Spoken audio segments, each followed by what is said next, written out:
So, in response to my little video about how I noticed in my time as one of Jehovah's Witnesses that everyone I met personally either had mental health problems or physical health problems, and then I ended up with both as well.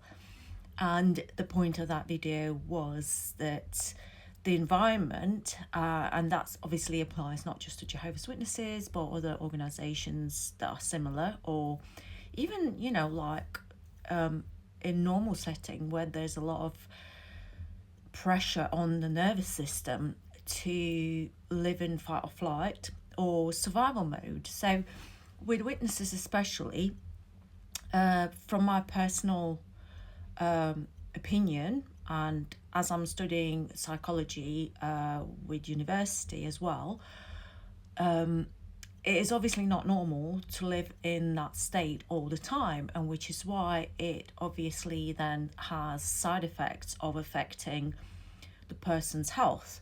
So like mental health, physical health, because the nervous system is never relaxed, is never feels safe. So what that means is, like with witnesses, meetings 3 times or 2 times a week. I'm not sure how it works now. You've got to go out on preaching, knocking on doors, talking to strangers, and most time people are hostile because they don't want to be bothered all the time, especially when they've said no once, and then 6 weeks later people knock again and it feels invasive, and then they have to obviously be like no part of the world. We all know what that means. You can't celebrate anything, you can't get involved in anything, you can't have friends outside the witnesses, you can't have romantic relationships outside the witnesses. It's very, very strict, very stressful. And I remember when I first moved to UK and I started meeting people with like chronic fatigue syndrome, fibromyalgia, ME, and I couldn't understand it. It's even like people who didn't go to work, like there was no added stress.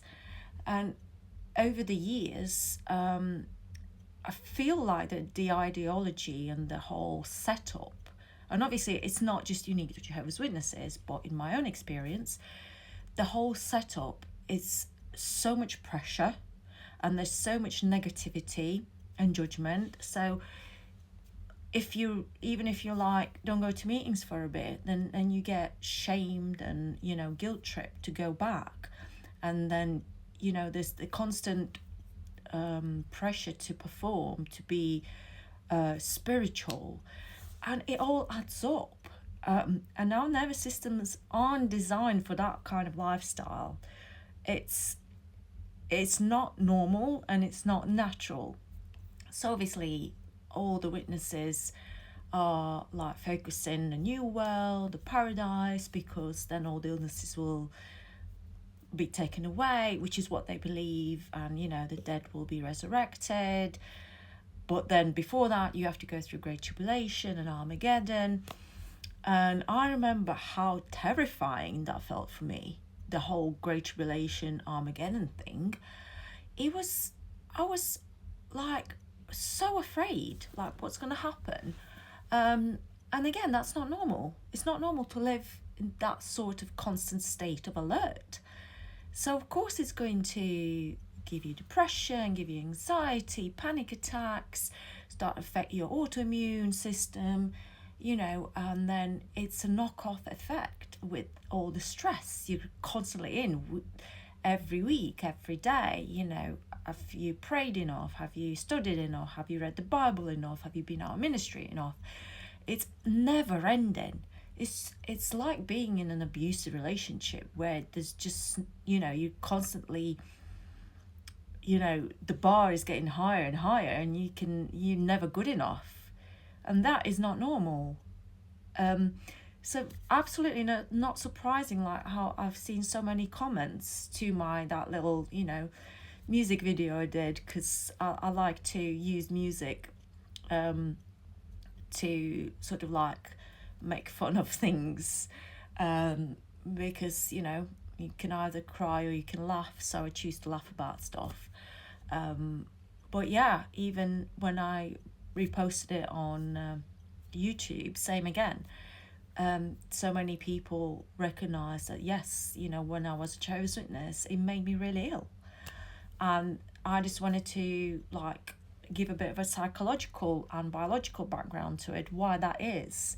It's not that you're doing anything wrong, it's just you're being conditioned to live in constant state of survival, fight, flight, freeze, fawn, and that is non-stop, week after week after week. So it's sooner or later everyone gets something wrong with them, because that constant state of survival is so damaging to the human body, the human mind, the nervous system.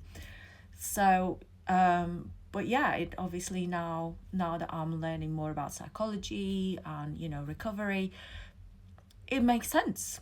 It finally makes sense. So I think for everyone who is left, either Jehovah's Witnesses or another high control situation, it's very important to work on nervous system recovery, on nervous system healing, and take your time and come out of that state of survival, so that your body can start healing itself, basically. And unfortunately for a lot of people, the damage has been done so much that it probably takes years or decades to feel any kind of remission or improvement in their mental health or physical health. I mean, I've left since 2018, and I am only I feel like I can finally, I still feel angry, but I can utilize it to laugh about it, like making fun of Jehovah's Witnesses and the experiences I've had on my videos, just as a release.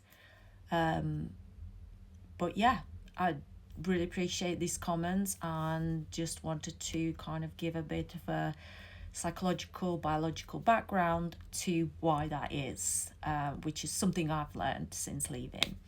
So thank you for watching. Thank you for commenting. I will see you soon, and have a lovely day. Thank you. Bye.